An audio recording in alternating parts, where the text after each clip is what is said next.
सच्चाई मित्रांनो, मी अर्चना अलवर, एक शेतकरी कन्या. तपावरून हा राजा गरजत आहे, पडत आहे चांगला. थोडे थोडे थेंब पण चालू झालेले आहे. तर पहा ह्या रानात कसा काँग्रेस उगलाय. मी आताच 15 दिवस झाले आणि याला पाळी घातली होती.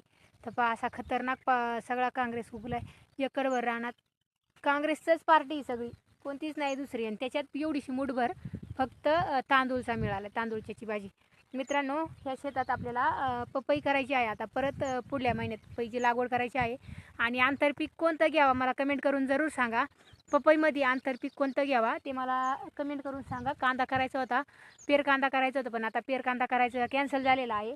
त्यामुळं पपईची लागवड झाल्याच्यानंतर कोणतं पीक करावा, 2-3 महिन्यातच निघन, नंतर वाशव्याला पडन असं नका सांगू.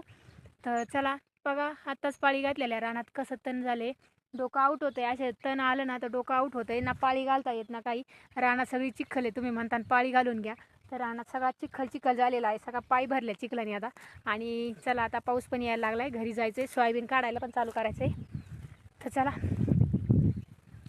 तिथं गाडी लावली. वरती पण आमची शेती 3 एकर आहे आणि इथं एकरभर आहे. आणि तिथं खाली तिथं अजून पलीकडं गेलं ना, 1000 फुटाच्या अंतरावर गेलं का पुढं, तिकडं 1.25 एकर आहे. अशी आमची सगळी शेती 5.25 एकर इथं शेती आहे.